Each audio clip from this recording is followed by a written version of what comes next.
people, what up though? So we coming to you with a slightly, what do you want to say? We coming to you with an amended version of the most recent episode of the podcast. We are. This is the version of the episode which we'll explain this week. This week's episode is right now. Right, because the one you might have had listened to earlier got taken down.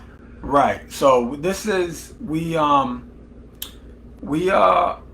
one of those moments where we had to kind of check ourselves a little bit. So back up. This is our first live we've ever done. Right. You see us out here looking remedial as hell. Yeah. Like, wait, is it on, baby? Wait, really, baby, wait a minute. Let me check the flash. We really showing our age on this. Yeah.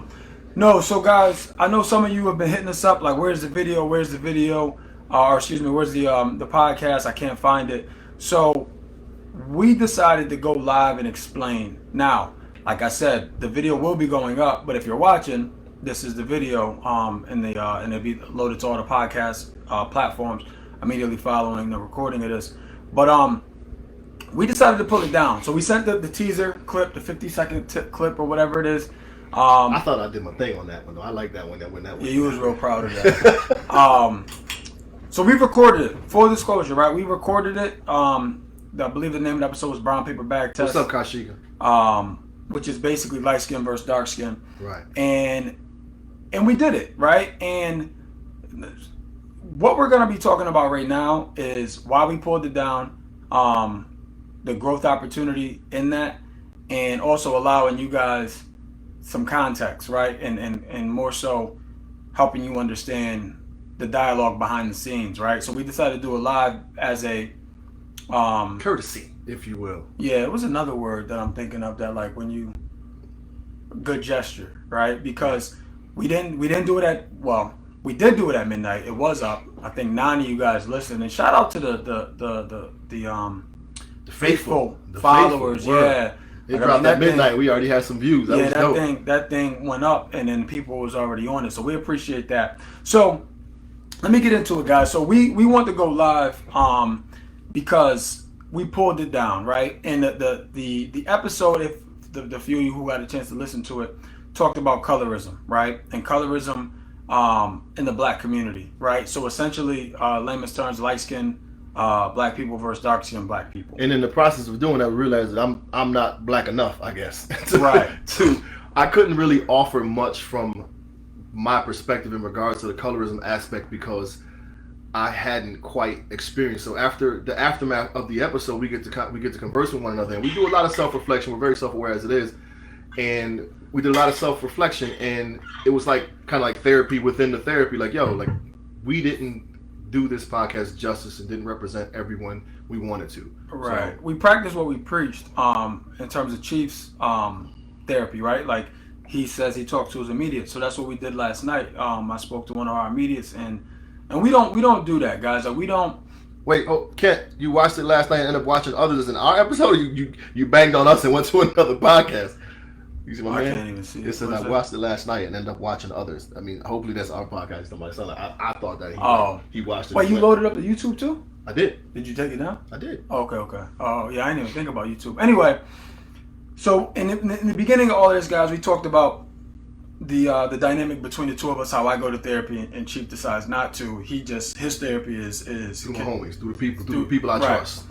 So we normally don't do this. Like, we normally don't record and then, like, maybe after the first episode we haven't recorded and then, like, sent it out for a second opinion. Like, we pretty much, if we decide yes, or if one of us decides no and the other one says yes, then we're not gonna post it. We'll re-record it. In this instant, after we recorded it, I don't think either one of us felt good about it. So for safe measure, I sent it to be, I guess, proof listened to by one of our really good friends, and I respect his opinion and his friends, our brother man. Yeah. Brother man. Hey, you, shout out to Oz. Yeah, shout out to Oz and his perspective. So when what he said, I felt, but I like kind of ignored it a little bit. So anyway, essentially, the one of the biggest reasons is because the perspectives weren't accurately represented, right? So I'm obviously light skinned, so I was given my perspective. But the crazy thing is, from a therapeutic standpoint, the light-skinned black people are the privileged black people in based on colorism, right? Like based on that, it's like internal the in terms of the colorism, but definition, like the hardships that, and again in the episode, which we're gonna re-record. So, and I'm gonna get to that in a second. We're gonna re-record it, but what I've realized is a lot of my hardships, though hardships, and hey, they impact me. Like one thing, guys, nobody can tell you how to feel, right? So they impacted me how they impacted me, but the key piece that was missing is quite frankly the darker skinned people that would have been more marginalized by this colorism were not represented because, like I said, Chief, I couldn't offer much. I didn't have much to offer. So I don't know if you had a chance to see the episode. I just prompted a lot of questions his way to kind of get his perspective, but couldn't really offer much from mine because I didn't really experience it being the darker, outside of being stereotyped as the darker skinned angry person, I guess. Standard racism. Standard racism. I haven't really experienced colorism within my community. Right. So that's why I was like, you know what? Let's do this right. It's our social responsibility to make sure we are putting the best product on the streets, right? Like we want to make sure that in an effort to give you guys a piece of us, we don't want an unintended consequence to be to marginalize another group, right? Especially within our own black community. So we wanted to make sure that when we do this, you guys will get a holistic look and an understanding and perspective of colorism in the black community. And we're going to have someone on here. We're going to film that or record that in the coming weeks. But as we said, we wanted to, Chief low-key has been wanting to go live for a while, or at least have like an open dialogue with the people. Q&A type thing. So anybody out there who has any questions you want to direct towards us or whatever, throw them in the comments right now. We can kind of tackle some of those while we're on live right now. So just for clarity, right, this recording will serve as episode 6. 5, 6? 5, 6. We recorded 6. We didn't put it Okay, yeah. So this will serve as episode 5. So we're gonna load that up to Buzzsprout tonight. And if you're listening, it's been obviously already loaded up. But we're gonna load it up and on all the podcast platforms. But again, this was like an ode to you guys where we did this and give an opportunity, since we didn't come through with the midnight drop like we always talk about. We wanted to make sure that we trying to. Huh? Sorry, I'm reading the comments and you talking. I'm fucking it up. Go ahead. Carry on. So. Right, this is the opportunity for us to be vulnerable, let you know, like, look, guys, players fuck up. Yeah, like we writing the story as we go, right? Like this is something that we decided to do. Yeah, we jumped off the porch and we're doing it, but we got to be responsible, right? And we want to make sure that it impacts the people in a way that evokes or provokes conversation and self-reflection and things like that. Not to listen to it and be like, damn, like you're not even talking about colorism, right? Because you're only talking about one side. So that's really evoking that conversation and self-reflection is ideal. I think we do a lot of that as individuals, but the fact that we had to sit back and go, yo, after every episode, we're always like, what'd you think of that? Like, we both like, whatever, let's listen to it and see how it goes. And then we just be like, fuck it, just throw it out there and then see what the people say. And for the most part, we've got some pretty good responses, but we do a lot of like second guessing when it comes to in uncharted territory, being that we don't know much about the podcasting world. So and listen, guys, this is a unprecedented time in this country, right? With everything that's going on, 2020 will forever be the year that no one forgets, right? So we want to make sure with everything that's going on, we're being, like I said, socially responsible and making sure that we are delivering or touching sensitive topics or giving sensitive topics the proper respect and appreciation by allowing the full scope to be discussed. Right. So again, if you have any questions, throw them in. But one thing I did today, I was just looking. Don't touch me. Right. Secondly, we finally at least created the All Black Men Need Therapy Facebook page. Yeah. Go there, give us a follow. We're gonna start posting on that platform more than our individual pages. But this is where we're at right now because we haven't got no followers yet. But I was looking back at all the stuff that we put out so far, and I remember in one of the snippets I put, like, it's George Floyd's situation is all cool and dandy until two marquee names are in the news again, and then it's quiet now. Derails us from the conversation. So, shout out to Will and Jada, love them both, but look at it. Mm-hmm. Will and Jada took off. All them, them peaceful protests and the protest stuff is just justice for Breonna Taylor. Word. All that talk is done now. Ain't nobody talking about. You're right, Peaches. It's not an easy topic, which is why we took it down. Right. That's Peaches.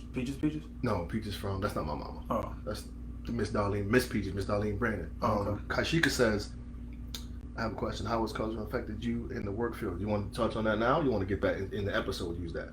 I can touch on that. I actually touched on that on another episode, but I can touch on that quickly. I work in corporate America, right? And for a long time, I was the only black person in Connecticut, and it was a culture shock for me because I came from the school system, right? And if you're on here, then you obviously know us well. But for those who listening abroad, I came from the inner city school system, and it was a lot of minorities, and I was students. A lot of minority students, excuse me. Yeah, it weren't a lot of minority staff members, and definitely at that time we were both young, like 23, 24. So the kids related to us naturally more than the 70 or 60-year-old white male or white female. It's both, Suge. Ask questions. What? Suge said this. So is this the episode or just the Q&A? Oh yeah, it's both. So this is the episode in the Q&A. But I don't want to be on here all night, so don't be asking us all these questions. I don't mind. But anyway, so that was some other feedback that we got. Stop cutting me off. All right. True that. So shut up. So to answer your question, it was uncomfortable, right? Walking into the room and being the only black dude, but it was also a sense of pride too, because it's like I got a seat at the table, and that carries the social responsibility as well, right? It's just why I've probably talked about in every single episode how I want to get back into the school system to educate kids on corporate America and how there are other avenues, which our next episode, which we'll be dropping next Wednesday, which is already recorded. We're not taking that down once we post it, but it's entitled. Actually, it's a working title, so we're not gonna say the title yet. But basically, it breaks down the quote from the late great Christopher Wallace, Notorious B.I.G. Either slinging crack rock or you got a wicked jump shot.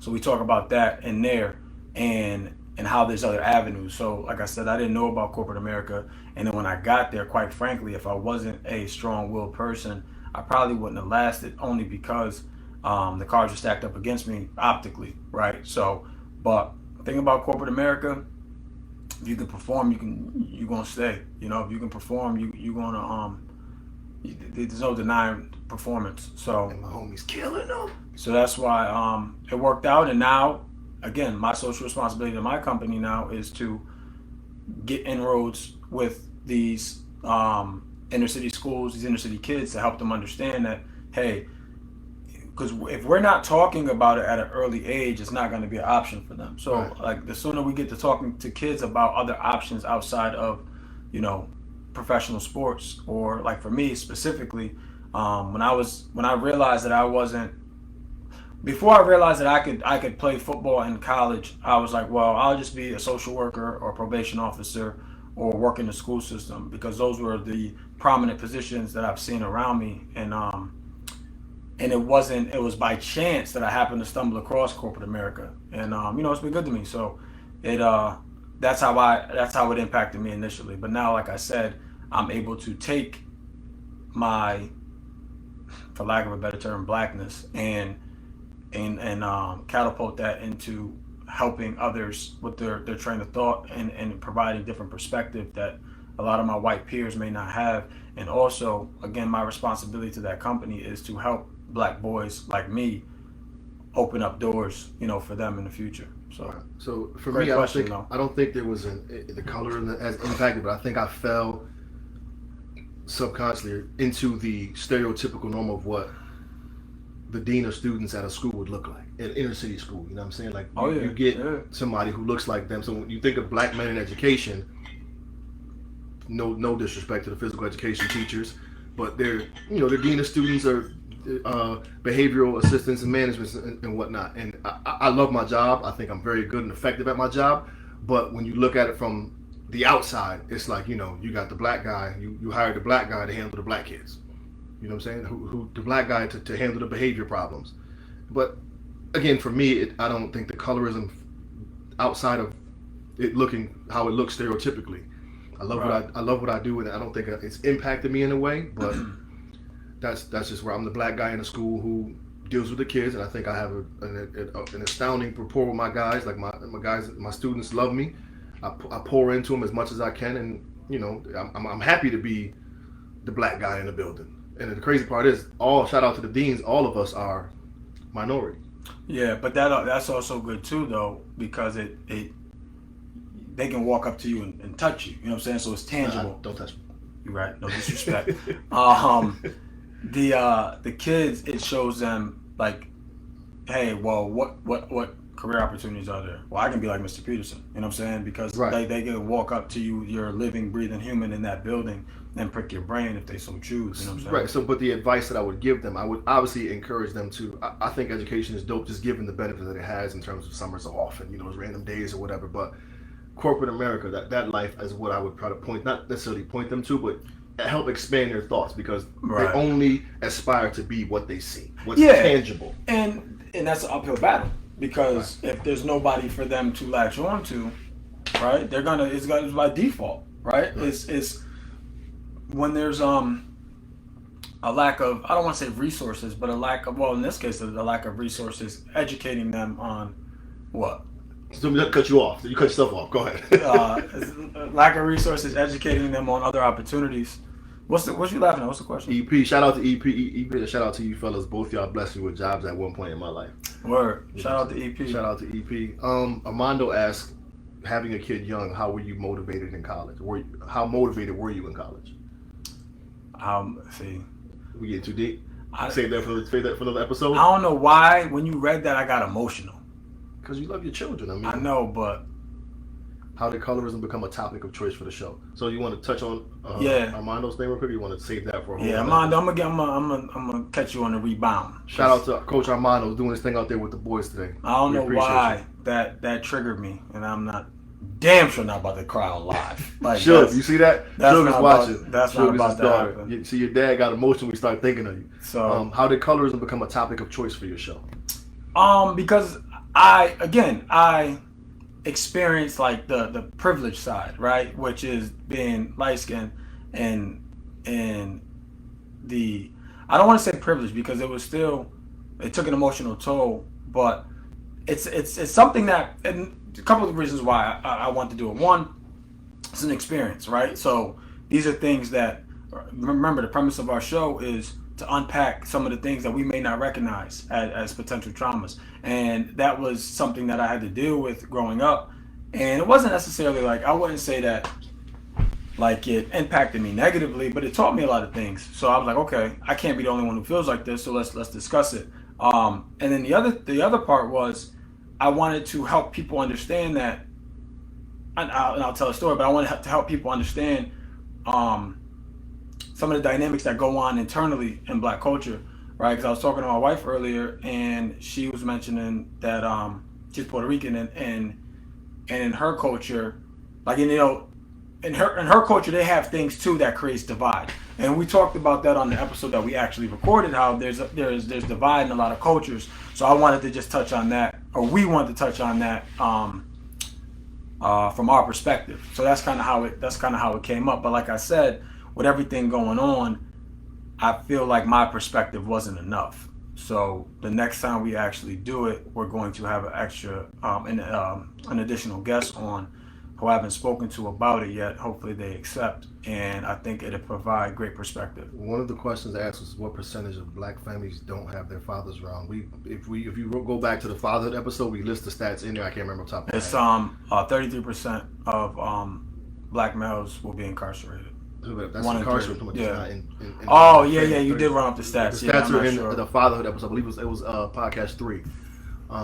What are your thoughts about us Black men having kids with different women and not being with? What's the question? The question is, what are your thoughts about having black men having kids with different women and not with them, not with the women or not with the children. Now with the kids is a whole other conversation. Yeah, not with the kids is just I don't think about that because Right. I got my babies. But as far as not being with the women, I mean, it's not just black men. Divorces and breakups happen. You know what I'm saying? As long as you're still dedicated. Statistically, it's going to happen. Right. Statistically speaking. But I mean, look at it like this: Sugar the fool. if you're a good father, you're gonna be a good father with right, with or without the mom, with or without. You know what I'm saying? So as long as continue you being the example. that I was about to say the same thing. Just continue to be present in your kid's life. You know what I mean? The presence don't matter. It's about you being present. So yeah, because if you have a daughter, you got to remember you're gonna be the example for better or worse, right? So she gonna grow up looking for somebody just like you. Right, you want to make sure that depiction is what you want it to be. Right, and so for example, you talk about this. My daughter's mother texted me the other day, and she was just like, "I could so see you and Belle pulling that scene from Bad Boys where Reggie came to the door to take out Martin's daughter." And I'm like, "Yeah, I could see us doing that too." But in the same token, I don't think we'd have to, just because I think I'm providing a good enough example to where my daughter's taste or selection will be, she'll know which one to bring to the house. Yeah, because they have great examples, you know what I'm saying? right? So, and not that we're the only great examples. Like there's every dude that we're close to are great fathers, right? So it's like, sure. And that's what in the fatherhood episode, if you want to go back, that's what I talked about. It's like sometimes I feel like the moms deserve all the credit, right? They deserve a lot of credit, But I think sometimes in that the father sometimes doesn't forget credit, just like it's just due. You know what I'm saying? Like, and Chris Rock, stand up. Like I forgot which one it was, but he's talking about he hates when guys brag about taking care of all their kids. Man, I take care of all my kids. Like you're supposed to take care of your kids, right? You're supposed to do. Right, and the unfortunate thing is with that is since it is such an expectation, like when you do it, no one's like patting you on the back. Right. You know what I'm saying? Like especially in a standard setting, right? I shouldn't say standard, but a traditional setting, which is married man, married and a married woman. So, yeah. What else y'all got on anything? Because if not, we can shut this thing off. Suge said, do you feel like you needed to be more educated than your colleagues to be successful in the corporate world? I mean, I think that's black people in general. Like, we've been taught that you got to be better. But I also think there's a savvy that comes with that. Like, from what I know of my man right here, he is intelligent. However, I think he transfers a lot of the street knowledge and a lot of stuff you learn that they don't teach in school. You take a lot of that, and I think he brings that into his hustle and his grind in corporate America. Yeah, you're right. But I think, too, more than that, it's like understanding. Like, one of the biggest things that, for me, when I got to corporate America, since I didn't look like everybody else, I made sure that I didn't do what everybody else did. So I'll give you an example. And my old boss, who's a Facebook friend of mine, and he can attest to this, he one day, so again, I came from the school system, so I just got the job, right? I just started, and not for nothing, in the school system, when we had downtime or a period off, we really didn't have a lot of time off. I would just hop on solitaire on the computer and just mess around, right? No big deal. And I would always have my foot up on my desk. I had my own office, right? Like I could do what I wanted. So one day on my lunch break, I was and our admin, who I believe is a Facebook friend of mine, I'm not sure, but she walked in. She's like, Belle, you might want to take your foot off the desk. Now, mind you, I'm the only one in the office, right? Like, this is my shit. And I'm like, but no, but I didn't have an office then. Like, you've been in my office. Like that, I was in like the area where everybody sits, like the floor. Oh. Yeah, no, yeah, no, I didn't have no door. My man got a corner office with big windows. Yeah, I didn't have no door. So she was like, yeah, you might want to take your foot off the desk. I was like, oh, my bad. And then she saw me playing solitaire. She's like, yeah, you might not want to play solitaire. Because there was 2 incidents in like a couple of days. Like I had got there in the morning, and nobody, I'm brand new, nobody gave me directions. So I'm like, I'm just waiting for them to get over to me. So I'm just messing around. So then the other thing was, at the time I owned a barbershop, and I was going to lunch with one of the senior guys. We owned the barbershop. And I was fielding calls, nonsense going on at the shop. And then the senior manager was like, you good, man? I was like, yeah, I'm good, my bad. Again, before lunch, like we walk into the car, or not even, we walk into the elevator, and I'm just texting. So then my boss calls me in the office at the end of the week. He's like, look, man, you know, we're getting a lot of reports that, you know, you had your foot up on the desk, that you're text messaging and you were playing games. And I'm like, okay. So just so I'm, and he's like, but I'm happy with your performance, right? But, you know, yada, yada, yada. And he's like, and I was like, so just so I'm clear, I just want to make sure I'm hearing you correctly. You're great with my performance. What you have a problem with is my on break activities. And you can tell when I asked that question like that, like, oh. He was like, shit. You know what I mean? Right. Like, and he's like, and he paused and he's like, you should tap me to leave me the fuck alone. And he was like, yeah. And I'm like, all right, cool. I just want to make sure we're on the same page. So from that, to answer the question, I don't think you have to be smarter. I think you have to understand that you may not have as much rope as everybody else. So after that, what I did was, I said two things. I did. One, like when you were training, it's shirt and tie anyway. But on Fridays, everybody didn't wear a tie.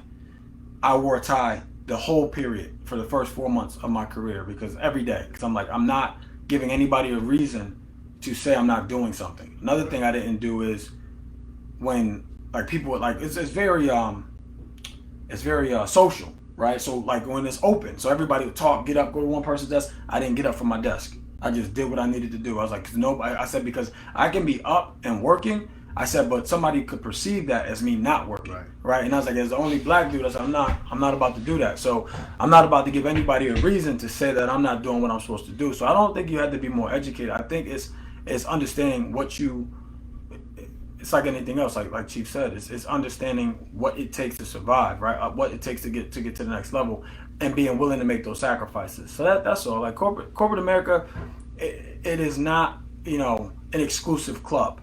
I think what it is the awareness or the exposure is not there to the inner city, so we view it as such. But that's not the case. That's not true. Right. So it says, you guys have always had a solid core group of friends. How have you guys been able to push each other to be great? First of all, shout out to you, Iz. Secondly, we do have a pretty strong group of friends, and I think we've learned each other so well. Like I said, we've been friends for over 25 years and might have had one like legit time where we had like tension. It's always been peaceful, and we can bring any, like, yo, Bell, you tripping, like, don't do that. We're not afraid to check each other at all. Don't touch me. We're not afraid to check each other. So I think just the competitive nature of men is, like, you know what it is. If you come to the crib like, yo, let's hoop, we call it back and hoop. We playing till, you know what I mean? You beat me the first game, we're gonna go at the second game until we get tired and can't go no more. You know what I'm saying? Actually, we're not gonna use hoop because you can hoop and I can't really, so we're not gonna do that. But just the competitive nature of men, I think, pushes us. Like we fuel each other in a way where we demand the best out of one another, in a sense. Like we don't when you start slipping, you're gonna get checked on it. Yo, you slipping. And quite frankly, like I just had this conversation the other day with not even when you slipping, right? Like, and this is not a conversation for live, but I laid in the Chief a little while ago just about some things that he can be doing different, right? And he wasn't doing anything wrong, right? It was just an opportunity for him to do something better, right? And then I mean, I was on him, like on him, like to the point where my wife was like, you need to relax. And I'm like, you know what? You're right. But it was from a genuine place. From it was led with love, right? Regardless if that's how he felt. And then once the dogs got called off for him, I'm like, you know what? I'm calling Oss, man. I said I can't be giving it to one of them and not give it to the other one. You know what I'm saying? So then I gave it to Oss, and it wasn't like none of them was doing anything wrong, but it was just like, how the fuck you think you just call me up out of like, yo, get your shit together? It wasn't. Yeah, it wasn't like life is fine. It was like, okay, but like what are we doing to make it better, right? And that was the conversation. And both conversations I gained perspective, right? And then they gained perspective, and they understood that I'm gonna call it how I see it, you know. And I want everybody to do well. But don't think it doesn't go like it goes full circle. Yeah, we're constantly at each other. Akeem says, what's your advice to the new black men of today? I can tell you this. I posted a meme on Instagram the other day, and it said, if you condone sucker shit, you a sucker too. And I think we don't do a good enough job of calling out our peers, of calling out people. And I'll give you a prime example. Remember the video I posted you and do Bash Shorty with the Yeah, that's hard to so watch. it was a video on Instagram, and it was a pretty shitty black dude was trying to talk to some girl, and I guess she curved him or whatever, and he had a skateboard in his hand. Because she curved him in front of his friends, he took the skateboard and bashed her in the face and like knocked her out. She fell back, his boys is laughing or whatever, and he like thought it was cool. And none of his boys checked him. Instead, he got brownie points for being a tough dude for hitting a girl because he got curved. So you need to by his peers, not by the masses. Right. So you need to like I think we need to do a better job of like his friends should have whooped his ass, laid into him or something. But they all laughed about, oh wow, you know what I'm saying? Whatever you do, it's like that shit is whack. Yeah. So the advice for them guys is don't do sucker shit. Like you know what I'm saying? Yeah, but I think another thing too is what's what I'm looking for. Evaluate your circle. Evaluate your circle, right? Somebody told me this a long time ago. If you're at the top of your circle, you need to find a new circle, right? Because what's your motivation to get better? So I think, and this is another reason why we're doing this, because like we're some humble dudes, man. And I never wanted to do this for the record. I never did. He pushed me to do it, and I didn't want to do it because in my mind I didn't do enough to be qualified to give out information. Right, like that was my mindset. But then one of my old players, he hit me up the other day and thanked me after like the first episode. Shout out to T-Mac. He hit me up and was like, Bell, he's like, you should have been doing this a long time ago, right? Like you guys have a lot of information that people want or need. Because what I had to realize is, though I don't feel like I'm done, though I don't feel like, and Chief neither, like we always feel like there's more that we can do. It doesn't discount what we've done, right? And there may be somebody that is looking to do certain things, and if there's a gem that we can drop that we have, in short, I'll sum it up by saying we no longer wanted to hoard information, right? Information that we may view as like internally as trivial, because it's like, it's just like when you go from, I'll use a sports analogy, right? Like you go from playing a running back and you learn the holes, right? Like the A gap, the B gap, the C gap. And then now you get the plays and you just run and you hit it and you know where to go. It's like you're not thinking that you have to teach that new person like the A gap, the B gap, the C gap, because you're so far gone, right? Like you're looking at defensive schemes now. You're looking at blitz protections. You're so far advanced, but that doesn't mean that information wasn't valuable. Right. It just depends on who is who the audience is. And that's what I had to realize. So Akeem, I mean, it's a lot of advice that you can. I mean, you can take advice from anyone. A lot we would throw at the new age black man, I guess, but I think it's imperative, like you said, to get yourself around good people, get a solid circle, be more open to criticism, and as humble as we are, we carry a level of confidence that's almost visible when we walk into a certain setting. And I've been told many a times about how I'm perceived as arrogant and whatever. But it was a quote I also read. It said, "I'm only arrogant when my confidence meets your insecurity." Mm-hmm. You know what I'm saying? True. So it's one of them things where we encourage a lot of black men to just gain some confidence and be humble about their methods, but be confident in what you do and attack things from a good perspective, from a good place. Be good people, and the rest will take care of itself. Yeah, we talked about self-worth on the episode that's dropping next week, and identity. We talked about that, so I don't want to get too much into that. But so how as black men do we heal as our dad's not in our lives as kids? Honestly speaking, dog, it's a tough process, man. I think we're gonna have another fatherhood, another dad episode, because we got one of the women in our inbox was talking about how I think it was her boyfriend's having some struggles because his dad wasn't around. Yeah. So we're gonna touch on that. But like stuff like that. Right. I think so. For me, I didn't become aware of my dad issues until like maybe within the past like 10 years, and they're to a point where it's it's all good, man. He said, "My bad." It's all good. Nah, it's to a point where like you don't need to apologize. Punk ass daddy need to apologize. He didn't. So if you watch the episode a while ago, I said I met him when I was 31 years old, and I was always taught, honor thy mother, thy father. So I made him dinner. We had a conversation, and in so many words he told me I wasn't around because I told your mother not to have you. Now, if that don't impact you in a way and make you feel some type of way, and again, I'm grown, I'm mature, I got a family, I'm doing good. but it weighs on me, man. And even every podcast episode, I'm like, yeah, like last episode, we want to talk about dad. Like, my dad lighter than you. You know what I'm saying? But we want to talk about dads, but I'm always constantly interjecting something about not having a dad. In my poems, it's always my daddy wasn't around. So the healing comes, man, just with believing in who you are and knowing you're doing right by your kids or people in general, knowing you're doing right as a person, and just understand that the lack of fathering from your biological dad doesn't mean that we can't find it in other people. There was a question about who are some of the men we looked up to and so on and so forth. Like, one of the most influential men in my life is a white guy, an older white dude. You know what I'm saying? So it's about finding people who can still play that same role in your life and making the best of those situations. And knowing that won't determine how you father as well. Word. Now, we don't got to get up on them, man. I can't say I've closed that chapter in my life. Clearly. But I'm talking. I'm dealing with my homies, you know what I'm saying? I talk to my guys, I lean on his pop a lot. His pop's a great dude, you know what I'm saying? Funny as hell, but I just find a way to kind of push through, but I can't say that it doesn't weigh on me. So the healing part hasn't really come into full fruition for me because I still struggle, man. Because you haven't addressed it. I mean, how much more? Okay, addressing it as in getting it out, or addressing like I had a conversation with him, so I had what I had. That conversation isn't healing. Right. Like you haven't started the healing process. So maybe this podcast, quite frankly, I think is starting it, considering it came up every single episode. So since he's proclaimed as my therapist, we're gonna take an episode dedicated. I'm appointed. Yeah, whatever. Since we're gonna take an episode and really help me push out some of this stuff, because it does fuck with me. I can't lie, it does bother me. And in a recent poem I wrote, I'm actually gonna share it pretty soon, but I say like I am the only I have one brother in corrections and the other in a casket. I am my mama's only child. I am the only child my father didn't raise. Like, he has other children and was in their lives, and I was like the black sheep or whatever. So it weighs on me, and I think about how the poems I write in terms of like my sister and my brother, like I'm negative speaking about a man that they adore.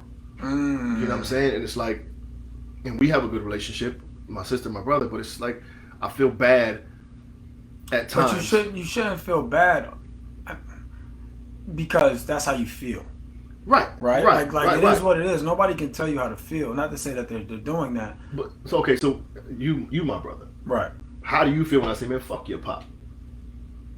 You feel what I'm saying? But you wouldn't say that. Right, but I'm saying, if I said that, you'd be like, damn, like that shit, that's fucked up. That my brother feels this way about. But again, even like, say I'm your brother, right? Like your dad's son, right? Mm-hmm. If I felt that was fucked up, you can't tell me how to feel either. No, absolutely. It works both ways. Well, there goes the emotional components of me caring about other people. I'm trying to take care of the whole room. Yeah, I mean,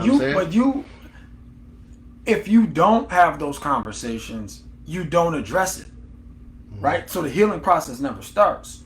You know what I'm saying? So that's what I'm saying. Like, if the more we talk about it, you're probably gonna feel better, right? At some point. You know what I'm saying? Like, and then not to say that you'll be I'm not at night like, my daddy wasn't there. Like, that's not where I'm at. But still, I'm affected by it, and I know it, because it just, the way it comes up sometime, I know it. And Akeem says his dad is a fuck nigga, but his grandmother loves him. So how do I deal with that? Because I love my family. Again, like he just said, you can't tell people how to feel. Your grandmother, of course, your grandmother will love her child. Like, right? You know what I'm saying? And it is kind of as cliche as it sounds. It is what it is, man. We just have to find our own ways of healing. You got children, man. Love on them babies, and the way they look and talk and speak about you. I was watching a clip on Instagram today where seemed like a real hood cat had went to school to go check up on his daughter or whatever, and she's walking around, this is my dad, like just bragging on her dad, and the way he seemed like a real street cat. It was in the car crying like, yo, it felt so good to be there for my baby and to have her show me off and yada yada yada. So I think it comes full circle when I pour into my babies and see them kind of give it back to me. You know what I'm saying? So that's how I kind of cope and deal with my daddy issues. But they're for real, man. They're for real. But I have a wonderful family. My mom's is the strongest human I know, and she's a low key, not a low key, but I don't give her enough credit publicly as I do, or even privately. But she knows I love her. But it's insane the type of resilience she has. You know what I'm saying? And that's motivating for me to continue to be as good of a parent, right, as she is and was and is. You know what I'm saying? This dude is hilarious. I think. What was the question? No, it was he said pushing my grandmother down the stairs. You gotta let that go, man. We can't be stuck on the dad stuff. We gotta learn to push through. So we're gonna give y'all like. How long has it been recording? I don't know. It doesn't tell us. Anybody? Does it tell y'all? Oh, 41 minutes right there. Oh, damn. We I did not want to be on here this long. Rolling. You know what I'm saying? We're about to wrap this up, man. I got 3 questions. How you deal with us black men not committed to women? I don't think that's a real thing. Like we don't. It's definitely a real thing. Committing? Not committing to women? In terms of what, marriage or whatever? I think it's just a matter of everybody finding that, you know what I mean, the right one. Like, I think that's what it is. That's going to be an episode. You're committed? Yeah, but, like, it's not... You're saying it like this doesn't happen. No, it does. It definitely does happen. I just don't... I feel like it's just a matter, like... And then it's like, then we got to qualify what committed means. Does committed mean marriage, or does committed mean, like, just dealing with one girl? Right? Yeah, or one woman. But no, I want to touch on that subject. That's another subject that I want to touch on, but I want to relationships, situationships, and entanglements. Yeah. Entanglements. I'm not going to have that one. We'll have a guest on for a female perspective for Absolutely. that one. Once we do that. You want to have like a battle of the sexes? No. Why not? Like go back and forth about just in terms of like 2 women, 2 dudes, let's just have it out. Get a married couple and a single couple, or single people, like let's hash it out. We'll figure it out. Yeah. We appreciate you, Tanisha. This banter is life. I mean, we just obviously rambling, but you know, we wanted to give the people something because we messed up. We didn't mess up an episode. We wanted to do it. We did the right thing. We did the right thing for sure. So those of you who have tuned into the podcast, we appreciate you. We did create a Facebook page. All Black Men Need Therapy. Please go give us a follow. Based on some of these questions, there's a lot of episodes y'all need to still go watch. Word. Decline it. Go back to Facebook. I don't know. We still on? Yeah, we good. All right, I got a phone call. Sorry, y'all. I'm still there? Yeah. We still there? Suge said, can I be a guest, please? Yes. Yeah. You might have to take my place that day. I don't know if I'll be ready for that. Sure, we can definitely have you as a guest. We might get you and MJ on there, and a daughter's episode. That's got to be like season 2, though. Yeah, for sure. You season 2. Yeah, you know what I'm saying. So we'll go from there. Johnny, we might need you to take some flicks, man, because we don't got no pictures. Johnny's I got friends, man. You got way more Facebook friends than me. That's for sure. Yeah, whatever. Commitment, entanglement is another conversation. I completely agree. Yeah, for sure. Entanglement is a new thing. Like, we're not really adapting that term over here. You know what I'm saying? It's just because you pour syrup on shit, don't make it pancakes. Word. Yeah. So we'll take a couple more questions. 2. Literally 2. See what's going on. What else we got though? So again, what's the question? One didn't come in yet. Follow us on All Black Men Need Therapy. Suge said, suck it up. Suck what up? Her being on? Yeah. It's like you might not be on her. She's on there. We'll get Suge on here. But All Black Men Need Therapy on Facebook. We finally got it up. We're gonna start posting using that platform. So tell a friend to follow us. We got an Instagram page. Follow us there. Email us allblackmenneedtherapy@gmail.com. If you have any questions, we might make a whole episode of just answering questions that are sent to us in the email or whatever. So hit us up. That'd be like a bonus episode. We'll drop 2 in 1 week with that one. Yeah. And anybody know how we can take this live, save it, and then upload it as the podcast? You know what I'm saying? So, we're not going there, man. I'm not doing that with you right now. I'm not doing that at all. Nevertheless, I think that's it. No? Yeah. Cut it short. You didn't want to be on this long anyways. I came to this like, we're going to be on for 15 minutes. We're going to address why we didn't post it, and we getting out. And look at us now. 45 minutes later. So this will serve. We're going to put this up as on the podcasting format as just a intermediate thing, and just see how it goes. 30 right now. I think it bounced back. Yeah, but it's going to be saved, so a lot of people will be able to watch it afterwards. True that. Shout out to you guys for your support. Yeah, absolutely. Thank you, everybody. We appreciate y'all. Tell a friend, please. We trying to go to Sizzler. You know what I mean? We going Sizzler. At the end, it'll give you the option to save. Appreciate the youngins, you know what I'm saying? We the old heads. How do I save this, baby? Mm-hmm. All right. Shut it down. Appreciate y'all. As a traditional closing to our podcast, we need all y'all to hug a black man today and tomorrow. Peace. Oh, my.